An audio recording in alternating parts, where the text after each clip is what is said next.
បាទបងប្អូននៅក្រុមការងារចេញទៅទិញឡានទៀតហើយបាទម្ចាស់ដើមហៅទិញផ្ទាល់ដោយសារតែសុខាអូតូយើងទិញស្រួលបាទទៅតាមហាងឆេងហើយនឹងគុណភាពឡានបាទឥឡូវមកដល់ពីមានឈ្នះហើយបាទទីតាំងដែលទៅទិញនៅខាងបាសិតបងប្អូនណាបាទឥឡូវឡើងស្ពានព្រៃក្តាមហើយបាទអញ្ចឹងបងប្អូនចាំមើលថាយើងទិញបានអីមួយជើងនេះបាទអញ្ចឹងសម្រាប់ពុកម៉ែបងប្អូនដែលមានម្ដងចង់លក់បាទឡានមកទឹកខ្លាញ់គោស្រុកខ្មែរចង់ដូរសេរីបាទរោអ្នកទិញស្រួលអាចតាក់ទងមកក្រុមការងារសុខាអូតូបានតាមដោយទូរស័ព្ទ3ខ្សែហ្នឹង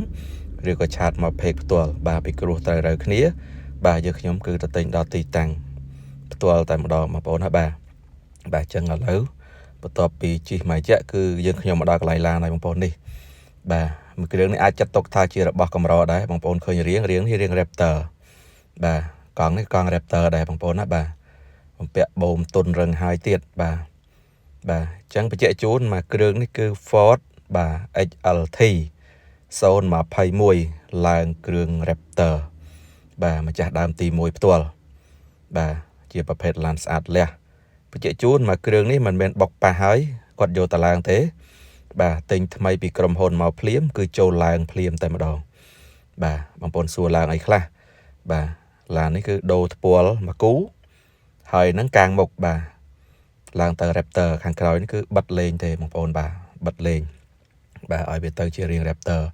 បងប្អូនមើលកង់ស្គួរដែរតម្លាក់ប្រើទេខ្ចៅខ្ជងគីឡូអីស្អាតហើយបងមកគាត់ដូរមកឈុតក្រោមតែម្ដងបាទដូរមកឈុតក្រោមបាទអញ្ចឹងសម្រាប់ពុកម៉ែបងប្អូនដែលមានបាត់ចិត្តទិញសម្រាប់តែ XLT ទេរោតែឆ្លាច់ Raptor មកចុយមួយគ្រឿងនេះ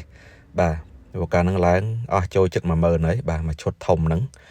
បាទអញ្ចឹងបងប្អូនចំណេញច្រើនមែនទែនបាទចាយលុយតែបាត់ចិត្តតែត្រឹមទងថវិកា XLT ទេតែទិញបាន Raptor បាទអញ្ចឹងបងប្អូនមានហើយបាទ XLT 021ម៉ាស៊ីន 2.2 full ឆ្វេងស៊ីនក្រុមហ៊ុនបាទម្ចាស់ដើមឡើងទៅ Raptor បាទអេមខ្លាំងលេងមួយសិតឲ្យបងប្អូនបាទចូល$10000ហើយបាទមកឈុតធំទាំងឈុតក្រោមទាំងគ្រឿងលេងទៅ Raptor បងប្អូនណាបាទតែម៉ាស៊ីនអីអេមបងប្អូនហើយបាទខ្ចៅខ្ចងកលួនៅ7ពណ៌បាទគាត់ប្រើដៃមួយឲ្យប្រើថែបាទបងប្រុសក៏លក់ដូរសេរីបាទអញ្ចឹងឡានលេងហើយចេះឡើងចេះមិនងាយទិញបានទេបងប្អូនបាទ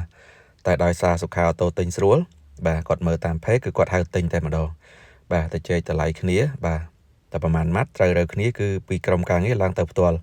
បាទឥឡូវមានហើយបងប្អូនណាបាទអញ្ជើញតាក់ទងមកបាទ